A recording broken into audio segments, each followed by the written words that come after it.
Subscribe now True Tech Freak.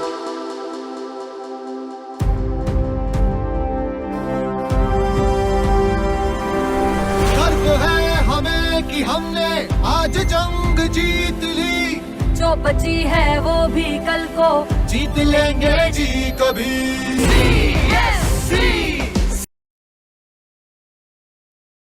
हमारा एक presentation उन्हें मैं आमंत्रित करती हूँ।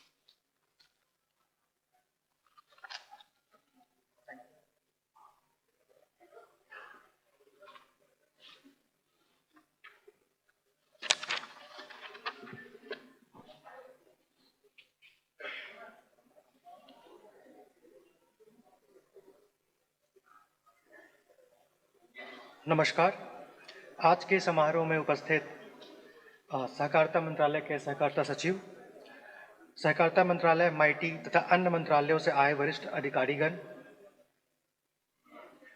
मुख्य कार्यकारी अधिकारी सीएससी एसपीवी, विभिन्न फेडरेशन से आए हुए चेयरमैन, मेंबर सेक्रेटरी, मीडिया कर्मी, विभिन्न क्षेत्रों से आए हुए पैक्स के चेयरमैन, सेक्रेटरी, देश के विभिन्न कोनों से आए हुए पैक्स के कर्मचारी तथा पैक्स के सदस्य तथा अन्य मेंबर्स, अन्य प्रतिभागीगण, आप सभी का आज के समारोह में हार्दिक स्वागत है।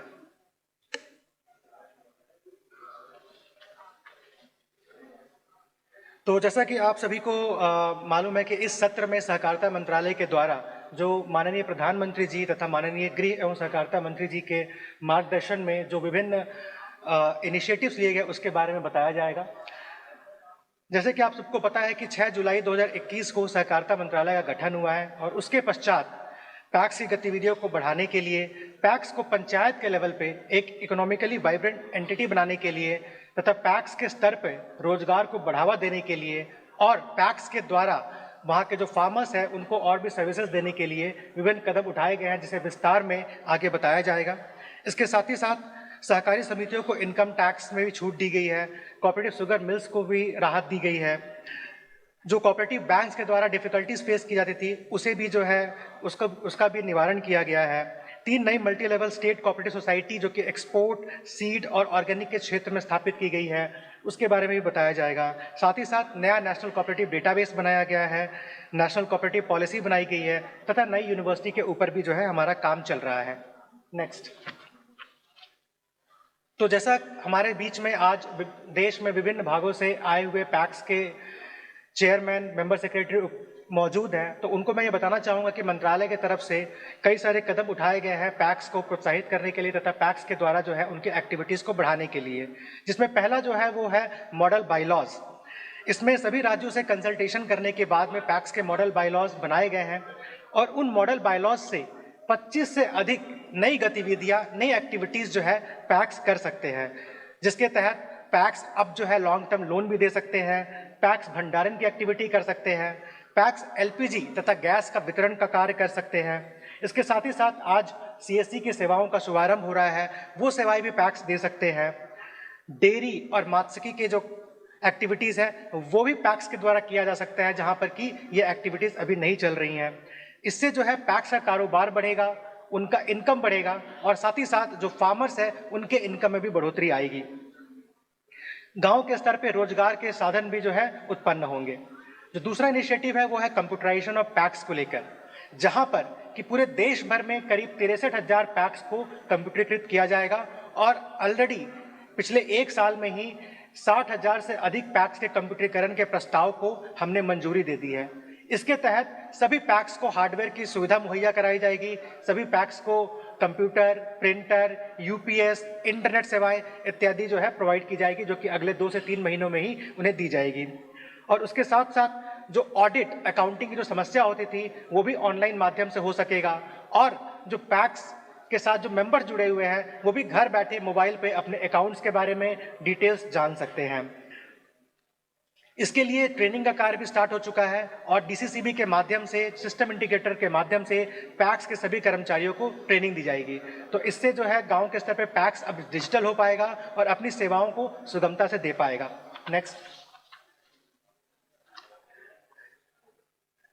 सरकार ने अगले 5 वर्षों में 2 लाख नई समितियां, जो प्राथमिक समितियां हैं, डेयरी, मात्स्यिकी तथा पैक्स, उनके गठन का जो है निर्णय लिया है, जिससे कि ग्रामीण स्तर पर रोजगार बढ़ेगा तथा लोन, कारोबार इत्यादि के लिए गांव के लोगों को पैक्स और पंचायत के बाहर जाने की आवश्यकता नहीं होगी। सभी सर्विसेज उन्हें गांव के लेवल पे ही मुहैया की जाएगी, जिसके लिए कि प्रथम चरण में सभी जो 1 लाख पैक्स है उन्हें बहुआयामी बनाने के लिए जो उनके बायलॉज है, उसका जो पैक्स के जो एजीएम है उसके तहत सितंबर तक जो है उन्हें बहुआयामी बनाने का जो है हमारा कार्य जो है पूरा हो जाएगा। और साथ ही साथ जो डेयरी कोऑपरेटिव्स है उनको भी मल्टीपर्पज बनाया जाएगा, जिससे कि गांव के स्तर पे, पंचायत के स्तर पे जो हमारी सहकारी समितियां होती हैं उसका सुदृढ़ीकरण हो पाएगा।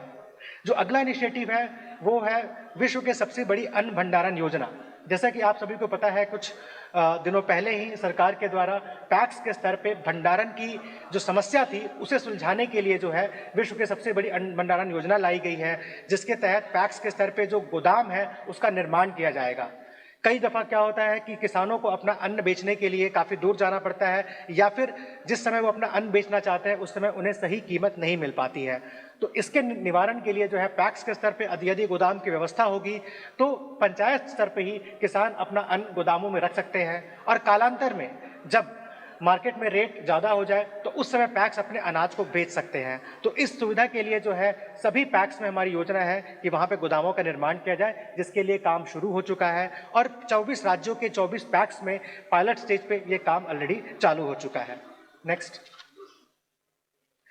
जैसा कि आप सभी को पता है कि आज हम इस सभागार में पैक्स के द्वारा जो सीएससी की सुविधाएं दी जानी है, जहां पर कि 17,000 से अधिक पैक्स सीएससी पे ऑनबोर्ड हो चुके हैं और उनके द्वारा आज से जो सुविधाएं दी जानी है उसका शुभारंभ होना है, उसका भी जो है इनिशिएटिव मंत्रालय के द्वारा लिया गया, जिसमें कि मीटी और सीएससी एसपीवी के साथ में समन्वयन के साथ जो है पैक्स को सीएससी की सेवाएं प्रोवाइड के द्वारा सीएससी की सेवाएं प्रोवाइड की जा रही हैं।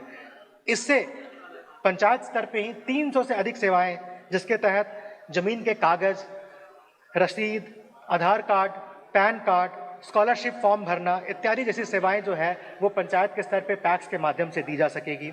इससे जो है लोगों को ब्लॉक के स्तर पे या फिर जिले के स्तर पे जो है उन सेवाओं को लेने के लिए आना नहीं पड़ेगा और पैक्स ही जो है सीएससी की सेवाएं अपने स्तर पे दे सकती हैं। और साथ ही साथ नए एफपीओ गठन भी पैक्स कर सकती है। आप सभी को पता है कि एफपीओ स्कीम के तहत काफ़ी लाभ जो है वो समितियों को दिया जाता है, जिसके तहत उन्हें कुछ पूंजी का भी जो है लाभ दिया जाता है। तो करीब 1100 नए एफपीओ बनाने का लक्ष्य रखा गया है और वैसे ब्लॉक्स जहां पर कि अभी कोई एफपीओ गठित नहीं है वहां पर भी पैक्स जो है एफपीओ बना सकती है और उसके द्वारा जो है वो कारोबार कर सकते हैं, जिसके लिए एनसीडीसी ने विस्तृत कार्य योजना बनाई है और इस साल के दिसंबर के अंत तक हमें 1100 नए एफपीओ बनाने का जो है मौका रहेगा, जहां पर कि पैक्स के द्वारा ही ये एफपीओ बनाए जाएंगे। साथ ही साथ पैक्स को एलपीजी तथा पेट्रोल पंप चलाने के लिए अभी तक पैक्स एलपीजी डिस्ट्रीब्यूटरशिप का कार्य नहीं कर सकते थे, लेकिन मंत्रालय के इनिशिएटिव लेने के पश्चात गाइडलाइन में बदलाव किया जा रहा है और अब ग्रामीण स्तर पर, पंचायत के स्तर पे एलपीजी वितरण का कार्य जो है पैक्स कर सकते हैं। और साथ ही साथ पैक्स को कैटेगरी 2 में रिजर्वेशन दिया गया है, जहां पर कि वो जो हमारे पेट्रोल पंप है उसके लिए भी लाइसेंस के लिए अप्लाई करेंगे तो उस रिजर्वेशन कैटेगरी के तहत जो है उन्हें पैक्स को वो लाइसेंस मिल सकेगा और वो उसके वितरण, पेट्रोल तथा डीजल के वितरण कार्य जो उसका अपने आउटलेट के माध्यम से कर सकेंगे। पीएम भारतीय जन औषधि केंद्र, आप सभी को पता है कि ग्रामीण स्तर पर जो है वहाँ पे मरीजों को जो सुविधाएं देनी है, जो वहाँ पे जेनरिक मेडिसिन प्रोवाइड करना है, उसकी सुविधा भी कई जगह पे नहीं थी। उसके लिए हमने पैक्स के द्वारा ही, जिससे कि लोकल स्तर पे जो है उन्हें जो जेनरिक मेडिसिन है वो मिल पाए, सस्ते दर में जो दवाएं हैं वो मिल पाए, उसकी हमने व्यवस्था की है।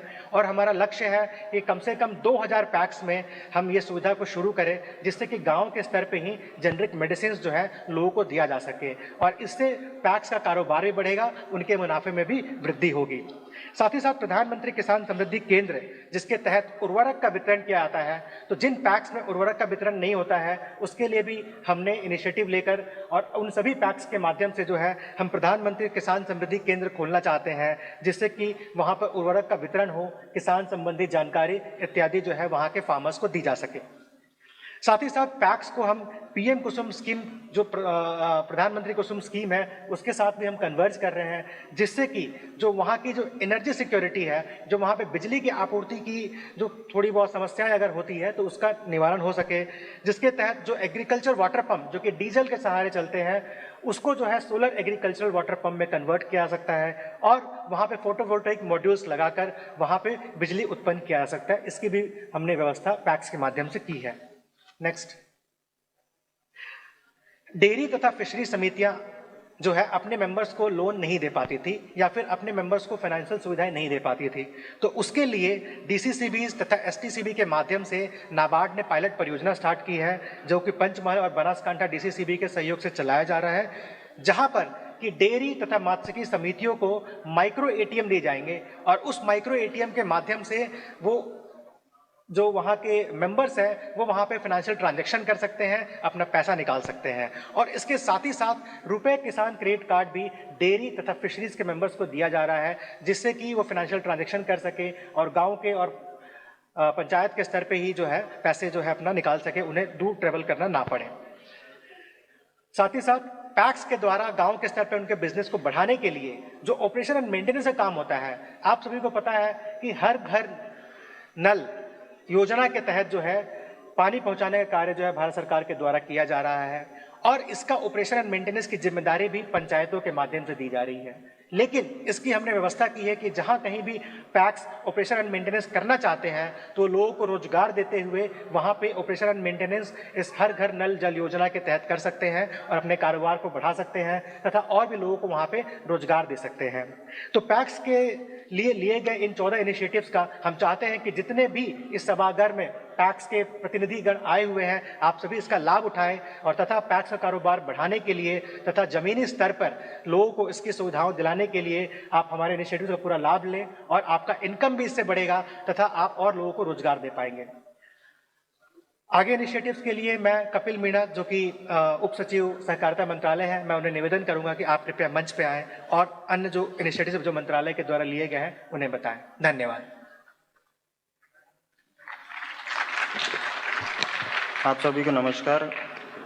इनिशिएटिव्स की इन कड़ी में आगे कोऑपरेटिव बैंक्स के लिए कई सारे स्टेप्स लिए गए हैं मंत्रालय द्वारा, वित्त मंत्रालय और आरबीआई के सहयोग से। इसमें 15th इनिशिएटिव है अर्बन कोऑपरेटिव बैंक्स का ब्रांच एक्सपेंशन। अभी बीच में ये स्थिति थी कि अर्बन कोऑपरेटिव बैंक्स के ब्रांच एक्सपेंशन की परमिशन नहीं थी और वो नई ब्रांचेस नहीं खोल पाते थे। इस चीज़ को अभी अलाउ किया गया है, तो हमारे जितने अर्बन कोऑपरेटिव बैंक्स हैं वो नई ब्रांचेस अब खोल पाएंगे। 16वां जो इनिशिएटिव है हमारा, उसमें door step banking by urban cooperative banks. Urban cooperative banks door step banking भी कर पाएंगे जैसे कि और दूसरे कमर्शियल बैंक्स करते हैं, और इसके लिए यूसीबीज को ये फैसिलिटी प्रोवाइड की गई है। नेक्स्ट इनिशिएटिव है कोऑपरेटिव बैंक्स को इंक्लूड किया गया है मेंबर लेंडिंग इंस्टीट्यूशंस CGTMSE जो स्कीम है उसके अंडर। इससे फ़ायदा ये होगा कि कोलेट्रल फ़ी लोन्स जो होते हैं वो अर्बन कोऑपरेटिव बैंक्स दे पाएंगे और रिस्क कवरेज उन्हें 85% तक का अपने लोन्स में मिलेगा, जो कि पहले ये फैसिलिटी हमारे कोऑपरेटिव बैंक्स को नहीं मिल रही थी। नेक्स्ट है Aadhaar enabled payment system AEPS platform for cooperative banks. Cooperative banks को आधार इनेबल्ड प्लेटफॉर्म पे काम करने का मौका मिलेगा और दूसरे कमर्शियल बैंक्स की तरह ये फैसिलिटी भी उन्हें मिलेगी, तो इसके लिए कोऑपरेटिव बैंक्स इस फैसिलिटी को यूज़ कर सकते हैं। नेक्स्ट, कोऑपरेटिव बैंक्स को ही फैसिलिटीज़ में एक और चीज़ अलाउ की गई है, वन टाइम सेटलमेंट। आप में से जो बैंकिंग से जुड़े हुए हैं उनको जानकारी होगी कि वन टाइम सेटलमेंट OTS जो स्कीम होती है वो पहले कोऑपरेटिव बैंक्स को अलाउड नहीं थी। तो जितने भी कोऑपरेटिव बैंक्स हैं, UCBs हैं, RCBs हैं, उन सबको वन टाइम सेटलमेंट की फैसिलिटी भी अब मिलेगी like any other commercial bank. उसके अलावा एक और फैसिलिटी दी गई है जो कि प्रायोरिटी सेक्टर लेंडिंग के हमारे टारगेट्स होते हैं, 40% जो प्रायोरिटी सेक्टर लेंडिंग करनी होती है, उसके लिए जो टाइम लिमिट थी उसको भी एक्सटेंड किया गया है। बिकॉज हमारे अर्बन कोऑपरेटिव बैंक्स को काफ़ी डिफ़िकल्ट हो रहा था कि प्रायोरिटी सेक्टर लेंडिंग वो टारगेट्स कैसे अचीव करेंगे, तो इसके लिए जो टाइम लिमिट थी उसको इंक्रीज़ किया गया है। एक बहुत बड़ी डिमांड जो अर्बन कोऑपरेटिव बैंक्स या सभी कोऑपरेटिव बैंक्स की थी वो ये था कि रिजर्व बैंक ऑफ इंडिया में कोई भी नोडल ऑफिसर नहीं था जो कि हमारे कोऑपरेटिव बैंक्स के इश्यूज़ को डील करे। तो इसके लिए आरबीआई ने अभी एक ऑर्डर निकाला है जो कि नोडल ऑफिसर एक डेजिग्नेट किया गया है आरबीआई में, जो कि सारे कोऑपरेटिव बैंक्स के इश्यूज़ को डील करेंगे।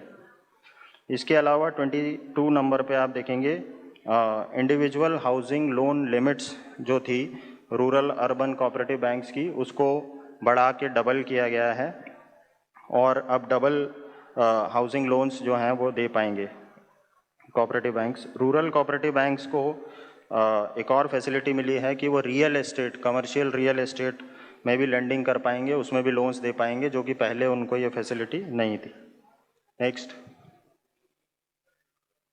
नेक्स्ट आप देखेंगे 3 सोसाइटीज़ जो अभी नई बनी हैं नेशनल लेवल पे, मल्टी स्टेट कोऑपरेटिव सोसाइटीज़। ये बहुत बड़ा इनिशिएटिव है। एक सोसाइटी एक्सपोर्ट्स के लिए बनाई गई है, एक सोसाइटी ऑर्गेनिक प्रोडक्ट्स के लिए बनाई गई है और तीसरी सोसाइटी सीड्स के लिए बनाई गई है। तीनों ही सोसाइटीज़ का सिमिलर फॉर्मेट है। इसका ऑब्जेक्टिव यह है कि जो कोऑपरेटिव का बेनिफिट है कि हमारा मैक्सिमम बेनिफिट वापस फार्मर्स को, प्रोड्यूसर्स को वापस लौट के जाता है, मिलता है, वो फैसिलिटी एक्सपोर्ट्स के क्षेत्र में, सर्टिफाइड सीड्स के क्षेत्र में और ऑर्गेनिक फार्मिंग के क्षेत्र में हमारी सोसाइटीज़ को वो फैसिलिटी मिले, इसके लिए सोसाइटीज़ बनाई गई हैं। इसमें आप देखेंगे कि cooperative societies at all levels, मतलब कि इंक्लूडिंग पैक्स से लेके डिस्ट्रिक्ट लेवल, स्टेट लेवल और नेशनल लेवल की जितनी हमारी कोऑपरेटिव्स हैं वो सब इसकी मेंबर बन सकती हैं। और इसके थ्रू हम आने वाले टाइम में एक्सपोर्ट्स, इसमें काफ़ी ज़्यादा एक्सपोर्ट्स इंक्रीज़ होंगे हमारे। सीड प्रोडक्शन जो एक बहुत बड़ी समस्या है, सर्टिफाइड सीड्स नहीं मिलते हैं किसानों को, वो सर्टिफाइड सीड्स प्रोड्यूस होंगे। और तीसरा ऑर्गेनिक फार्मिंग, ऑर्गेनिक प्रोडक्ट्स को वो कर पाएंगे और साथ में ये भी एक्सपोर्ट से भी जुड़ा होगा कि उसको एक्सपोर्ट भी कर पाएंगे। नेक्स्ट, आगे के कुछ इनिशिएटिव जो हैं वो आईटी एक्ट से रिलेटेड हैं, जो फाइनेंस डिपार्टमेंट के साथ में टेकअप किए हैं मिनिस्ट्री ऑफ कॉर्पोरेशन ने, और ये हमें फैसिलिटीज़ मिली हैं कोऑपरेटिव सोसाइटीज़ को in the income tax act. पहला जो ये आपको इनकम टैक्स में रिलीफ मिला था वो था सरचार्ज की जो रेट थी वो पहले 12% हुआ करती थी, उसको रिड्यूस करके 7% कर दिया गया है फॉर कोऑपरेटिव सोसाइटीज़, उन कोऑपरेटिव सोसाइटीज़ के लिए जिनकी इनकम, एनुअल इनकम 1 करोड़ से 10 करोड़ के बीच में है। दूसरा जो फैसिलिटी मिली है इनकम टैक्स में वो है मिनिमम ऑल्टरनेट टैक्स, मैट की जो रेट थी वो 18.5% हुआ करती थी, उसे कम करके 15% कर दिया गया है। एक कैश ट्रांजैक्शंस में कोऑपरेटिव सोसाइटीज़ को काफ़ी डिफ़िकल्टीज़ आती थी और उन्हें टैक्स लगता था, उसमें जो डिफ़िकल्टीज़ थी उनको रिमूव करने के लिए क्लैरिफिकेशन इशू किया गया है फाइनेंस मिनिस्ट्री के द्वारा अंडर द आईटी एक्ट। इसी तरह से जो नई सोसाइटीज़ हमारी बनेंगी मैन्युफैक्चरिंग के फील्ड में, तो जो भी नई कोऑपरेटिव सोसाइटीज़ मैन्युफैक्चरिंग के फील्ड में रजिस्टर होती हैं, बनती हैं, उनको अगले साल 31 मार्च तक एक स्पेशल बेनिफिट मिलेगा, जो कि उन्हें 30% टैक्स रेट लगती थी वो 15% ही लगेगी। तो इससे मैन्युफैक्चरिंग एक्टिविटीज़ में हमारे कोऑपरेटिव्स को बढ़ावा मिलेगा। नेक्स्ट इनिशिएटिव जो है उसमें लिमिट इंक्रीज़ की गई है डेली कैश ट्रांजैक्शंस की। ये पहले सिर्फ 20,000 रुपये पर मेंबर हुआ करती थी, इसको बढ़ा करके 2 लाख रुपये पर मेंबर किया गया है, जो कि पैक्स और पकार्ड्स जो होते हैं उनके जो मेंबर्स हैं वो डिपॉजिट और लोन दोनों में उन्हें 2 लाख तक की छूट मिलेगी इनकम टैक्स से, कैश विड्रॉल करने के लिए। इसी तरह से जो कैश विड्रॉल लिमिट थी कोऑपरेटिव सोसाइटीज़ के लिए वो पहले 1 करोड़ हुआ करती थी, 1 करोड़ से ऊपर उनको टीडीएस लगता था, टैक्स डिडक्शन एट सोर्स होता था, उसको बढ़ा करके 3 करोड़ पर एनम, मतलब कि 1 साल में 3 करोड़ रुपए तक उन्हें अब टैक्स नहीं लगेगा, ये फैसिलिटी दी गई है। नेक्स्ट, अगले इनिशिएटिव्स जो हैं वो कोऑपरेटिव शुगर मिल से रिलेटेड हैं। कोऑपरेटिव शुगर मिल्स को कई सारी फैसिलिटीज़ अभी लास्ट 1 ईयर में दी गई हैं, इससे शुगर कोऑपरेटिव मिल्स को काफ़ी फ़ायदा हुआ है। पहली जो फैसिलिटी मिली है वो इनकम टैक्स में रिलीफ की मिली थी, जिसमें कि शुगर केन प्राइजेस, जो higher sugar cane prices farmers को पे किए जाते थे उसके ऊपर इनकम टैक्स लग रहा था और उसकी कई सालों से उसकी पेनल्टीज़ भी उनको देनी पड़ रही थी, तो इसके ऊपर उन्हें रिलीफ मिली है। दूसरा इनिशिएटिव अगेन इसमें 10,000 करोड़ से ज़्यादा की रिलीफ शुगर जो हमारी कोऑपरेटिव शुगर मिल्स हैं उनको मिली है। इसमें 2016-17 से पहले के जो पेमेंट्स थे उनके ऊपर जो टैक्स की लायबिलिटी थी उसको माफ़ कर दिया गया है, उसको ख़त्म कर दिया गया है, वो एक्सपेंडिचर की तरह माना जाएगा। तो जो कोऑपरेटिव शुगर मिल्स हैं उनको ये इनकम टैक्स अब जो है नहीं देना पड़ेगा। नेक्स्ट है एक लोन स्कीम स्टार्ट की गई है कोऑपरेटिव शुगर मिल्स के लिए national cooperative development corporation NCDC के द्वारा। इसमें 10,000 करोड़ तक के लोन दिए जाएंगे कोऑपरेटिव शुगर मिल्स को for strengthening of cooperative sugar mills. इसमें इथेनॉल प्लांट्स सेटअप करना भी उन्हें अलाउड होगा। को जनरेशन प्लांट जो आप बिजली उत्पादन कर सकते हैं शुगर केन से, उसको प्रमोशन किया जाएगा और वर्किंग कैपिटल, इन तीनों के लिए ये लोन स्कीम स्टार्ट की गई है NCDC के द्वारा। नेक्स्ट 36 नंबर पे आप देखेंगे तो प्रेफरेंस, ये एक प्रेफरेंस दी गई है इथेनॉल प्रोक्योरमेंट। जो इथेनॉल की ब्लेंडिंग का भी कार्यक्रम चल रहा है, पेट्रोल डीजल में इथेनॉल की ब्लेंडिंग की जा रही है उसके लिए, और कोजन प्लांट्स, ये अगेन इलेक्ट्रिसिटी प्रोडक्शन का है, एस्टैब्लिशमेंट ऑफ कोजन प्लांट्स, इन दोनों में ही कोऑपरेटिव शुगर मिल्स को अब प्रायोरिटी मिलेगी। नेक्स्ट कुछ अदर इनिशिएटिव्स हैं जिनके बारे में मैं आपको बताना चाहूँगा। एक बहुत इम्पॉर्टेंट इनिशिएटिव है completion of national cooperative database. इस पर मंत्रालय पिछले 1 वर्ष से काम कर रहा है और एक राष्ट्रीय स्तर पे कोऑपरेटिव डेटाबेस बनाया जा रहा है। इसका काम ऑलमोस्ट कंप्लीट होने वाला है। इस मंथ के एंड तक ये पूरा डेटाबेस हमारा कंप्लीट हो जाएगा। इसमें सारी 8.5 लाख कोऑपरेटिव सोसाइटीज़ जो इस देश में हमारी हैं, उन सब का सारा डेटा अवेलेबल होगा और इसको आप इस पे जाके डेटाबेस की साइट पे जाके आप एक क्लिक से सारे डेटा को देख सकेंगे। तो इसमें अभी तक 7.5 लाख डेटा एंट्रीज इसमें हो चुकी हैं सोसाइटीज़ की, और इसी मंथ में इसको कंप्लीट करने का टारगेट है। ये डेटाबेस हमें पॉलिसी फॉर्मुलेशन में किस जगह पे कितनी कोऑपरेटिव सोसाइटीज़ हैं, कहाँ कोऑपरेटिव सोसाइटीज़ नहीं हैं, इन सब चीज़ों में हेल्प करेगा और सरकार को बाद में पॉलिसी फॉर्मुलेशन में एक बहुत बड़ी हेल्प मिलेगी। इसी के साथ एक और इनिशिएटिव है establishment of national cooperative university. एक नई कोऑपरेटिव यूनिवर्सिटी बनाने का कार्यक्रम चल रहा है। इसके लिए काफ़ी तेज़ी से काम हो रहा है और इसमें आइडिया ये है कि एक ही यूनिवर्सिटी नेशनल लेवल पे हो जिससे सारे ट्रेनिंग के कॉलेजेस और इंस्टीट्यूशंस एफिलिएटेड हों, और ये यूनिवर्सिटी जो है आपको क्वालिटी हमारी ट्रेनिंग एजुकेशन के कार्यक्रम चलाएगी। नेक्स्ट इनिशिएटिव, ये कैबिनेट अप्रूवल लास्ट ईयर जून में हुआ था। जेम पोर्टल पे कोऑपरेटिव सोसाइटीज़ को अलाउ किया गया है। ये भी बड़ा महत्वपूर्ण इनिशिएटिव है। इसमें जो जेम पोर्टल है गवर्नमेंट ई मार्केट प्लेस, उस पे अभी तक सिर्फ गवर्नमेंट के डिपार्टमेंट्स, मिनिस्ट्रीज़, इन सबको procurement as a buyer as a seller allowed था, लेकिन पहली बार कोऑपरेटिव सोसाइटीज़ को भी इस पे अलाउ किया गया है। इसके थ्रू आप जेम पे जो इनका बहुत बड़ा डेटाबेस है, जेम के थ्रू आप प्रोक्योरमेंट कर सकते हैं एज ए बायर और एज ए सेलर, उस पर ख़रीद भी कर सकते हैं और उस पर चीज़ें अपनी बेच भी सकते हैं। ये फैसिलिटी कोऑपरेटिव सोसाइटीज़ को दिलाई गई है।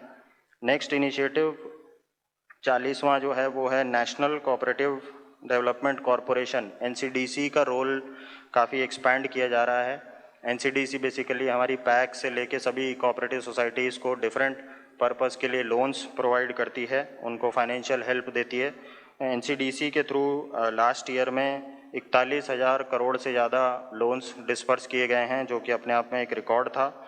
और अब इस साल जो प्रेजेंट ईयर है उसमें 50,000 करोड़ से ज़्यादा फाइनेंशियल फ्लो NCDC के द्वारा किया जाएगा। इसको आने वाले समय में 2 लाख करोड़ तक बढ़ाने की मंत्रालय की योजना है। नेक्स्ट, दूसरा इनिशिएटिव जो है वो अगेन ट्रेनिंग अवेयरनेस से रिलेटेड है। NCCT जो national council for cooperative training है, उसके रोल को भी एक्सपैंड किया जा रहा है। NCDC के द्वारा जो ट्रेनिंग प्रोग्राम्स चलाए जाते हैं उनको कैसे हम ग्रास रूट लेवल तक हमारे कोऑपरेटिव के मेंबर्स की ट्रेनिंग हो, इसके लिए हम उस पर काम कर रहे हैं। अगला जो इनिशिएटिव है ये बड़ा महत्वपूर्ण है, formulation of new national cooperation policy. ये कोऑपरेशन पॉलिसी इससे पहले कोऑपरेशन पॉलिसी साल 2002 में बनी थी और इस साल अभी बहुत जल्द ये नई कोऑपरेशन पॉलिसी आने वाली है। इसके लिए काफ़ी लंबे डिस्कशंस और कंसल्टेशन हुए हैं, तो नई नेशनल कोऑपरेशन पॉलिसी बनाने के ऊपर कार्य चल रहा है। नेक्स्ट इनिशिएटिव जो है वो है आपका सेंट्रल रजिस्ट्रार ऑफिस का स्ट्रेंथनिंग, जो कि मल्टी स्टेट कोऑपरेटिव सोसाइटीज़ होती हैं, वो सब रजिस्ट्रेशन मैनेजमेंट उनका सेंट्रल रजिस्ट्रार के द्वारा देखा जाता है। तो कैसे सेंट्रल रजिस्ट्रार का ऑफिस भी स्ट्रेंथन हो, उसका कंप्यूटराइजेशन हो, इसके ऊपर काम किया जा रहा है। इसको जो उनका जो पूरा प्रोसेस है रजिस्ट्रेशन से लेके और बाकी सारी गतिविधियों का उसको कंप्यूटराइज किया जा रहा है और ये पूरा आने वाले समय में 100% डिजिटल होगा। इस पे बहुत तेज़ी से काम चल रहा है।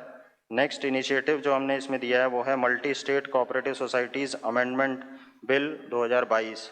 ये लास्ट ईयर से हमारा जो multi state cooperative societies act है 2002 का, उसमें अमेंडमेंट के ऊपर काम चल रहा है और इस पे एक जॉइंट पार्लियामेंट्री कमेटी भी बनी थी जिसने उस बिल को पास किया है और अब आने वाले सत्र में, इसी मॉनसून सत्र में ये एक्सपेक्टेड है कि ये बिल वापस से पार्लियामेंट में पास होने के लिए पेश किया जाएगा। नेक्स्ट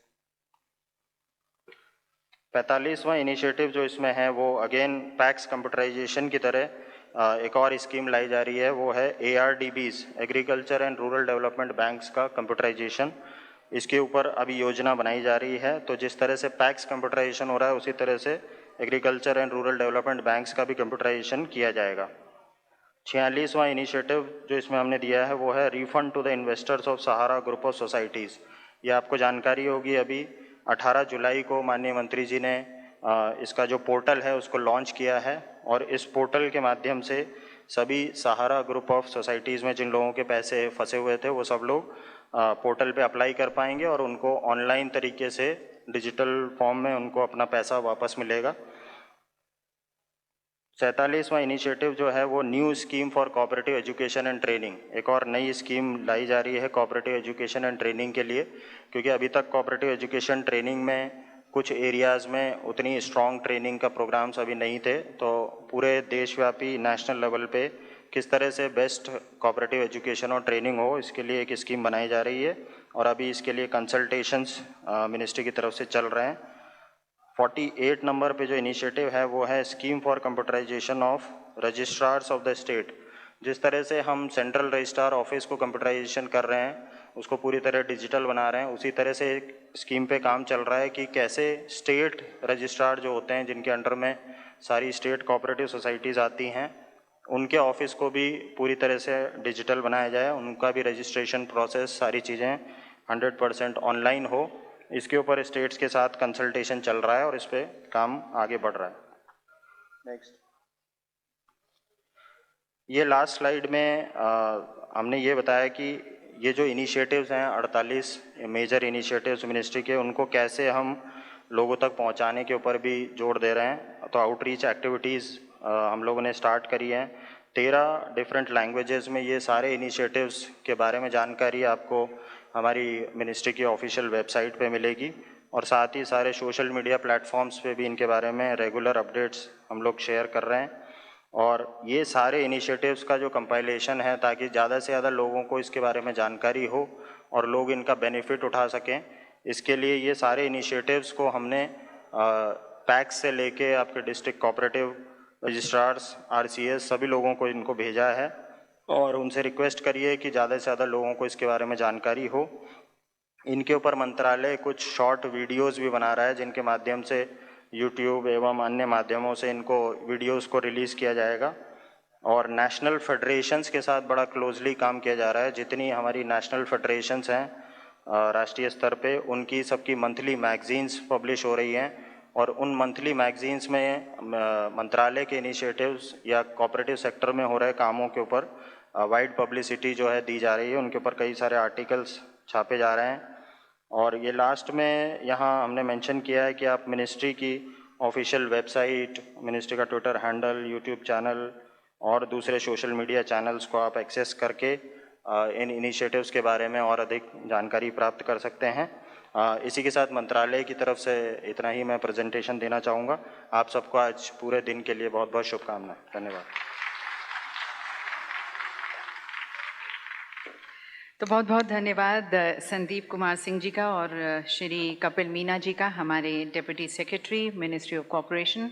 ये सभी हमारे साथ जानकारी साझा करने का कि किस तरह से जो कॉर्पोरेशन मिनिस्ट्री बहुत सारे कदम उठा रही है, इनिशिएटिव्स ले रही है पैक्स को भी और अधिक सक्षम बनाने की तरफ, और ये सभी जानकारी आप इनके वेबसाइट पर भी ले सकते हैं। और बस अब हम इंतज़ार कर रहे हैं हमारे माननीय मुख्य अतिथि आज के श्री अमित शाह जी। अब से थोड़ी देर बाद उनका इस सभागार में आगमन होगा और हम अपना उद्घाटन सत्र आरंभ करेंगे। सभी लोगों से पुनः मैं निवेदन करना चाहूँगी, प्लीज़ आप अपने स्थान पर बैठ जाएं और अपने मोबाइल फ़ोन्स को भी साइलेंट मोड या मीटिंग मोड पर रखें। और अब एक बार फिर सीएससी का जो विज़न है, जो मिशन है, जिस प्रतिबद्धता के साथ, जिस संकल्प के साथ हमारे VLEs, हमारे सीएससी काम करते आए हैं, जैसा कि मैंने आपको कहा, एक बहुत ही सुंदर गीत में इसे हमने पिरोया है और आपके समक्ष इसे अब प्रस्तुत करते हैं। पेश है सीएससी गीत।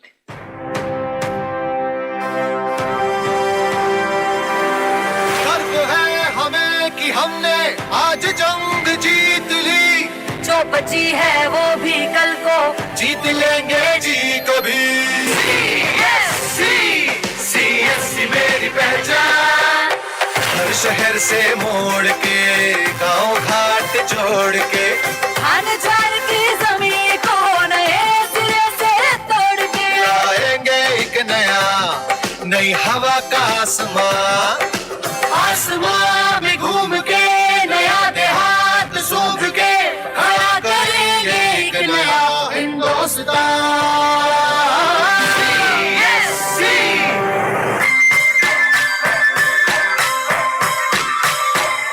बिजली या पानी, कंप्यूटर की ट्रेनिंग, अरे आवागमन के साधन, या हो दवा की सुविधा, टेलीमेडिसिन से हो तगड़ा सशक्त भारत, बैंक आए घर में कंफ्यूजन ना दुविधा, कॉमन सर्विस सेंटर में एंटर करो रे भाई, डिजिटल सेवा का आनंद ले लो भाई।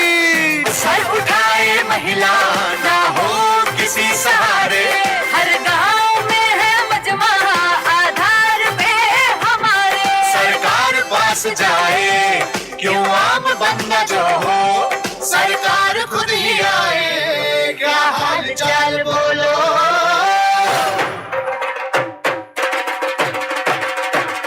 हो गर्व है हमें कि हमने आज जंग जीत ली, जो बची है वो भी कल को जीत लेंगे जी कभी। सीएससी मेरी पहचान, सीएससी मेरी पहचान, सीएससी मेरी पहचान,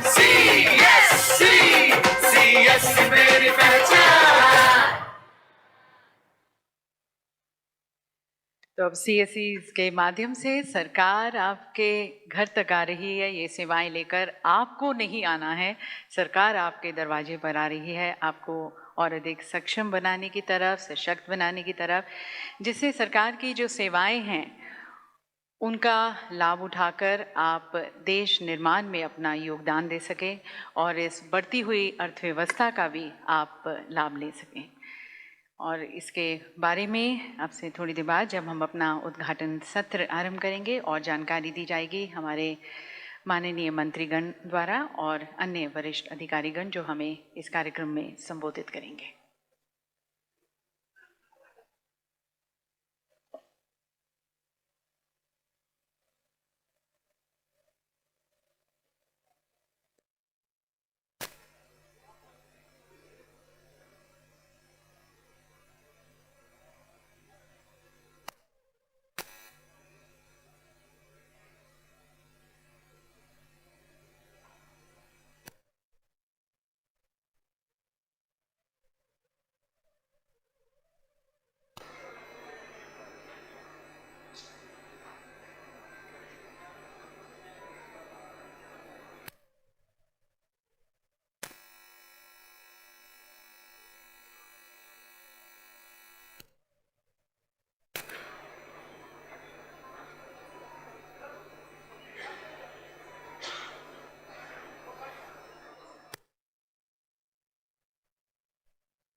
देवी सज्जनों, आप सभी की करतल ध्वनि के बीच अति सम्मान पूर्वक स्वागत करते हैं हमारे आज के मुख्य अतिथि आदरणीय श्री अमित शाह जी का, हमारे माननीय गृह एवं सहकारिता केंद्रीय मंत्री। और उसी उत्साह और जोश के साथ, सम्मान के साथ स्वागत विशेष अतिथि का आदरणीय श्री अश्विनी वैष्णव जी का, हमारे माननीय रेल संचार एवं इलेक्ट्रॉनिकी और सूचना प्रौद्योगिकी केंद्रीय मंत्री, और श्री BL वर्मा जी का, आदरणीय सहकारिता केंद्रीय राज्य मंत्री का। और इस सभागार में उपस्थित आप सभी का भी हार्दिक स्वागत, विशेष अभिनंदन और विशेष स्वागत और आभार 1000 से ज़्यादा देश भर से जो हमारे पैक्स के प्रतिनिधिगण, सदस्यगण इस आज की संगोष्ठी में भाग लेने के लिए आए हैं, उनका बहुत बहुत स्वागत, बहुत बहुत आप सभी का अभिनंदन। और सबसे पहले हम विशेष रूप से हमारे श्रद्धेय पथ प्रदर्शक, हमारे माननीय श्री अमित शाह जी का विशेष रूप से धन्यवाद करते हुए, आभार व्यक्त करते हुए, शुभकामनाओं के साथ उनका स्वागत करते हैं। दिव्य सज्जनों, आज की ये विशेष राष्ट्रीय संगोष्ठी उनकी सोच है, उनके प्रयत्नों के कारण आज ये संगोष्ठी आयोजित की जा रही है। तो उनका अभिवादन करने के लिए मैं निवेदन करती हूँ श्री अश्विनी वैष्णव जी से, हमारे माननीय इलेक्ट्रॉनिकी और सूचना प्रौद्योगिकी केंद्रीय मंत्री। उनसे निवेदन है कि वह माननीय मंत्री जी का शॉल भेंट कर अभिवादन करते हुए और साथ साथ इस समृद्धि और खुशहाली का प्रतीक ये पौधा भेंट कर उनका स्वागत करें।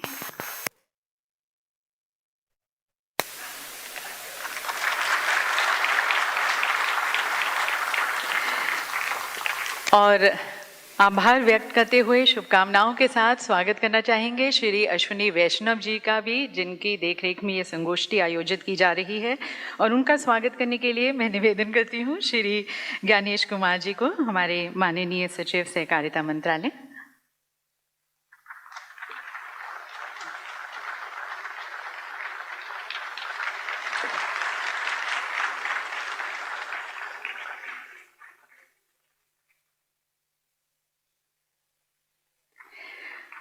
और अब मैं निवेदन करती हूँ श्री अलकेश कुमार शर्मा जी को, हमारे माननीय सचिव इलेक्ट्रॉनिकी और सूचना प्रौद्योगिकी मंत्रालय।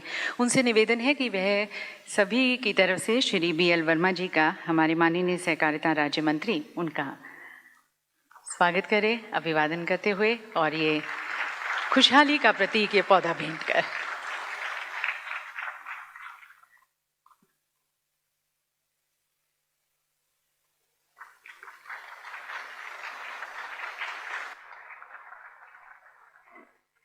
और इसके साथ साथ हमारे साथ मंच पर श्री आलोक अग्रवाल जी भी हैं और श्री संजय कुमार राकेश जी भी। देवी सज्जनों, जैसा कि आप सभी जानते हैं, माननीय प्रधानमंत्री जी के सहकार से समृद्धि के दृष्टिकोण को साकार करते हुए हमारे माननीय गृह और सहकारिता मंत्री श्री अमित शाह जी के नेतृत्व में सहकारिता मंत्रालय ने इलेक्ट्रॉनिक्स और IT मंत्रालय के साथ साथ NABARD के साथ और CSE SPV के साथ एक समझौता ज्ञापन पर हस्ताक्षर किया था।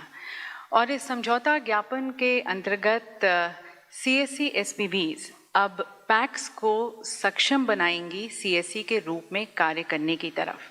और अब पैक्स के माध्यम से CSE की जो 300 से ज़्यादा जो सेवाएं हैं, अब वो देश के कोने कोने तक लोगों तक पहुंचेंगी और अंतिम छोर पर खड़ा हुआ व्यक्ति भी और अधिक सशक्त और सबल बन पाएगा, जागरूक बन पाएगा इन सेवाओं को प्राप्त कर। तो अपने आप में एक बहुत ही ऐतिहासिक पहल है, सभी के विकास को, सभी के समृद्धि को समर्पित, और आज उसका औपचारिक शुभारंभ हो रहा है। तो आइए इसका आगाज़ करते हैं अपनी भारतीय परंपरा और अटूट विश्वास के साथ और ज्ञान और ज्योति के प्रतीक इस दीप को प्रज्वलित कर ईश्वर की स्तुति, वंदना और आशीर्वाद के साथ। और मैं निवेदन करती हूँ माननीय श्री अमित शाह जी से कि वे दीप प्रज्वलित कर आज के इस कार्यक्रम का शुभारंभ करें। साथ साथ पैक्स द्वारा प्रदान की जा रही CSE सेवाओं की जो परियोजना है, उसका वे अपने कर कमलों द्वारा शुभारंभ करें।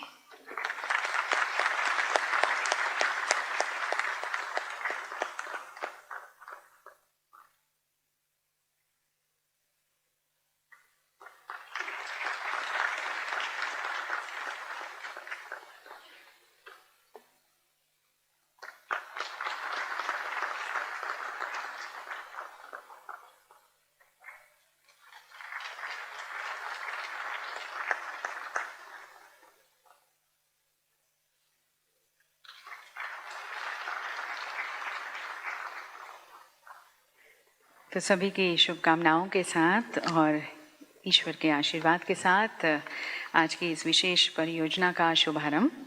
बहुत बहुत धन्यवाद।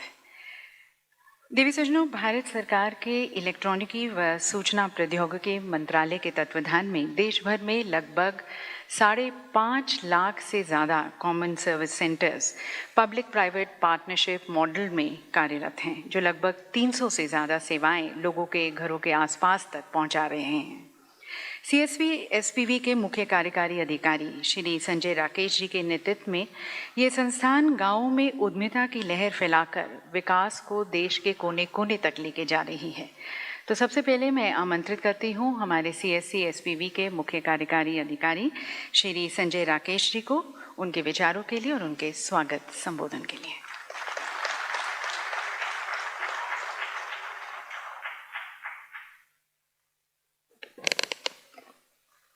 सभी को नमस्कार।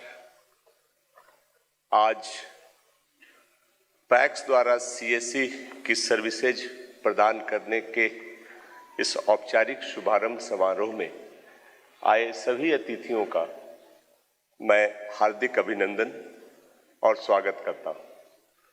सबसे पहले मैं मुख्य अतिथि भारत सरकार के माननीय गृह एवं सहकारिता मंत्री श्री अमित शाह जी का हार्दिक स्वागत करता हूं।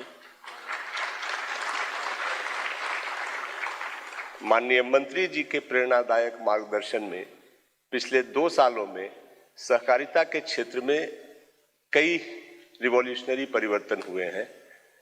माननीय प्रधानमंत्री जी के सहकार से समृद्धि के नारे के तहत सहकारिता मंत्रालय के इनिशिएटिव्स का विवरण आपने कुछ समय पहले सुना होगा। उसी कड़ी में आज पैक्स को और सशक्त बनाने के लिए CSC की सर्विसेज प्रदान करने का शुभारंभ आज यहां से होने जा रहा है, जिसके तहत अब पैक्स अपने सदस्य किसानों को एवं ग्रामीण क्षेत्रों के लोगों को अपनी कृषि आधारित सर्विसेज के अलावा गवर्नमेंट की सर्विसेज, बैंकिंग सर्विसेज, इंश्योरेंस की सर्विसेज, आधार की सर्विसेज और टेली कंसल्टेशन जैसी सर्विसेज भी दे सकेंगे। और इसके अलावा जैसा कि आगे बताया गया कि 300 से ज़्यादा सर्विसेज जो CSC के प्लेटफॉर्म पे उपलब्ध हैं, ये सभी किसानों को और सभी नागरिकों को मिलेंगी। मैं माननीय रेल, संचार, इलेक्ट्रॉनिक्स एवं सूचना प्रौद्योगिकी मंत्री श्री अश्विनी वैष्णव जी का भी स्वागत करता हूं। CSC इलेक्ट्रॉनिक्स और IT मिनिस्ट्री का ही एक इनोवेशन है, जिसके चलते ग्रामीण क्षेत्रों के लोगों को सरकार की सुविधाएं उपलब्ध करने के लिए अब शहर जाने की जरूरत नहीं है। वो अपने गांव में, बगल में अपने ही कम्युनिटी के पर्सन के द्वारा उसको ले सकते हैं। और माननीय मंत्री जी के कुशल नेतृत्व में आज की तारीख में 5 लाख से ज़्यादा ऐसे सेंटर हैं जो ग्रामीणों को देश के डिजिटल एम्पावरमेंट में अपना योगदान कर रहे हैं। साथ ही मैं माननीय सहकारिता राज्य मंत्री श्री BL वर्मा जी का भी स्वागत करता हूं। उन्होंने अपने इस कार्यकाल में सहकारिता आंदोलन को आगे बढ़ाने में महत्वपूर्ण भूमिका अदा की है। मैं सहकारिता सचिव श्री ज्ञानेश कुमार जी का भी हार्दिक स्वागत करता हूं। उनके एक्टिव इन्वॉल्वमेंट और सपोर्ट के कारण ही हम अल्प समय में 17,000 से ज़्यादा पैक्स को CSC के सिस्टम में ऑन बोर्ड कर पाए हैं और आशा है कि बाकी बचे हुए जो पैक्स हैं उनको भी जल्द हम इस फोल्ड में ला करके पूरे देश के लोगों को CSC की सुविधाएं पैक्स के माध्यम से उपलब्ध कराने में सक्षम होंगे। मैं इलेक्ट्रॉनिक्स और IT मिनिस्ट्री के सचिव श्री अलकेश शर्मा जी का भी हार्दिक स्वागत करता हूं। श्री शर्मा जी इस कंपनी के चेयरमैन भी हैं और IT मिनिस्ट्री के सचिव के रूप में उन्होंने हमेशा ही CSC की नई इनिशिएटिव्स का पूरा सपोर्ट किया है और हमें आशा है कि आगे भी उनके सपोर्ट से CSC आगे बढ़ता जाएगा। मैं सहकारिता विभाग के संयुक्त सचिव श्री आलोक श्रीवास्तव जी का भी हार्दिक स्वागत करता हूं। साथ ही मैं आज के इस समारोह में आए हुए विभिन्न मंत्रालय से के वरिष्ठ अधिकारियों का, राष्ट्र स्तरीय सहकारी संस्थाओं के वरिष्ठ पदाधिकारियों का एवं विभिन्न राज्य से आए हुए राज्य सरकार के वरिष्ठ पदाधिकारियों का भी हार्दिक स्वागत करता हूं। उनके प्रेजेंस से, उनके सपोर्ट से ही इस मूवमेंट को आगे ले जाया जा सकता है। मैं मीडिया के कर्मियों और सीएससी के पार्टनर ऑर्गेनाइजेशंस के जो प्रतिनिधि आए हैं उनका भी हार्दिक स्वागत करता हूं तथा मैं देश के विभिन्न भागों से आए हुए पैक्स के प्रतिनिधियों का और विभिन्न सोशल मीडिया प्लेटफॉर्म के जरिए लगभग 1 लाख से ज्यादा स्थानों पे ऑनलाइन इस पूरे कार्यक्रम को लाइव देख रहे किसानों का, हमारे वीएलई भाइयों का और अन्य दर्शकों का भी स्वागत करता हूं। उनका पार्टिसिपेशन, उनका इन्वॉल्वमेंट बहुत ही महत्वपूर्ण है इस पूरे मूवमेंट को आगे बढ़ाने के लिए और उनके सपोर्ट की हमें बहुत ही आकांक्षा है। आज के इस महासंगोष्ठी में हमारे साथ यहाँ सर अंडमान, अरुणाचल, सिक्किम, लेह, कारगिल जैसे दूरस्थ जगहों को मिलाकर के देश के सभी राज्यों से पैक्स के प्रतिनिधि आए हुए हैं और इस कार्यक्रम का, जैसा मैंने कहा, 1 लाख से अधिक जगहों पर लाइव प्रसारण भी हो रहा है।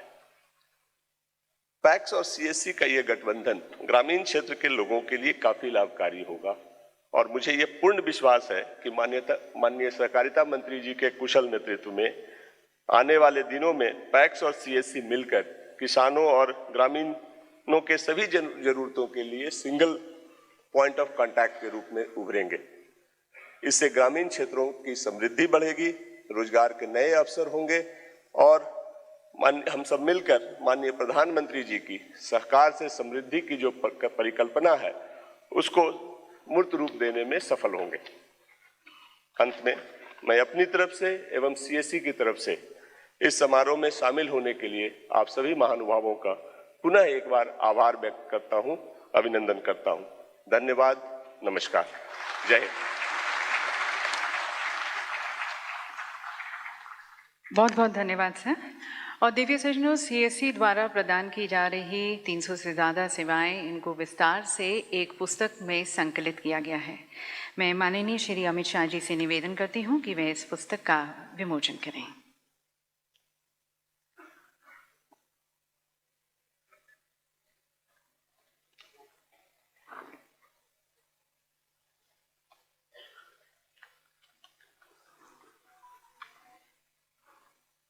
देवी सज्जन, इस पुस्तक का शीर्षक है पैक्स एक सीएससी केंद्र के रूप में। यह पुस्तक सीएससी पर दी जाने वाली सभी प्रमुख सेवाओं के बारे में जानकारी प्रदान करती है और पैक्स को सीएससी द्वारा विशाल अवसरों के बारे में जानकारी देती है। 12 भाषाओं में इसका अनुवाद किया गया है। इसे 12 भाषाओं में प्रकाशित किया गया है। आखिरी पन्ने पर QR कोड है और इस QR कोड को आप स्कैन कर अपनी पसंदीदा भाषा में इसे पढ़ सकते हैं। और अब पैक्स किस तरह से काम करेंगे, कौन कौन सी सेवाएं प्रदान करेंगे, इसके बारे में भी विस्तृत जानकारी के लिए हमने एक छोटी सी फिल्म बनाई है। तो आइए देखते हैं एक लघु फिल्म।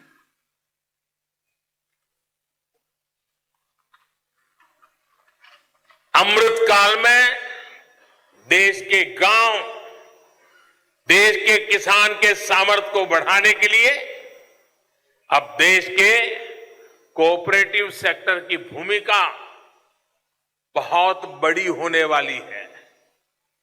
सरकार और सहकार मिलकर विकसित भारत, आत्मनिर्भर भारत के संकल्प को डबल मजबूती देंगे।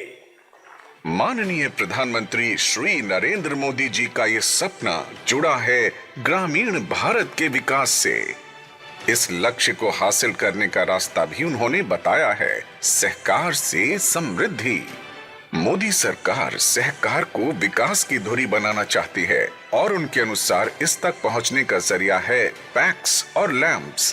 पैक्स और लैम्प्स ग्राम स्तर की सहकारी ऋण समितियां हैं जो कृषि एवं कृषि आधारित विभिन्न गतिविधियों के लिए किसानों को अल्पकालिक एवं मध्यावधि के कृषि ऋण प्रदान करते हैं।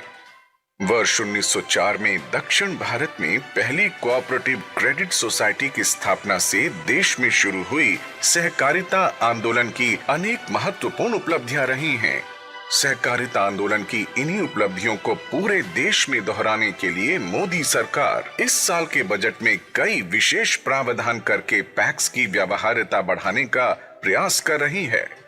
पहले हमें बीज खाद लेने के लिए साहूकार से कर्जा लेना पड़ता था और उसका ब्याज बहुत ज्यादा होता था, लेकिन यहाँ हमें खाद बीज के लिए तुरंत लोन उपलब्ध कर देते हैं। पैक्स से हमको इस फायदा मिल रहा है कि वहाँ से हमको बीज मिलता है और वहाँ से खाद भी मिलता है, तो वही बीज को हम लोग यहाँ ला करके लगाते हैं और उसी से हम लोग जीविका चलाते हैं। इसके अलावा इन्हें प्रधानमंत्री किसान समृद्धि और जन औषधि केंद्रों के रूप में काम करने के लिए भी सक्षम बनाया जा रहा है। इसी क्रम में अब देश के सभी पैक्स CSC केंद्र का काम भी करेंगे और डिजिटल इंडिया के जरिए ग्रामीण भारत के चेहरे पर मुस्कान लाने के सपने को साकार करेंगे। 20 अलग अलग प्रकार के कामों को पैक्स के साथ जोड़ा गया है और वो 20 कामों में सबसे पहला और महत्वपूर्ण काम है CSC का दर्जा पैक्स को देना और CSC की सुविधाएं ग्रामीण जनों तक पैक्स के माध्यम से पहुंचाना। जब पैक्स CSC से भी युक्त होंगे और पैक्स FPO भी बनेंगे, पैक्स गैस का वितरण का भी काम करेंगे, पैक्स सस्ता अनाज की दुकान को भी धारण कर पाएंगे, पैक्स पेट्रोल पंप भी चला पाएंगे, पैक्स भंडारण का भी काम करेंगे। तो ये मल्टी डायमेंशनल बहुउद्देशीय जो पैक्स की रचना है वो पैक्स को वायबल बनाएगी।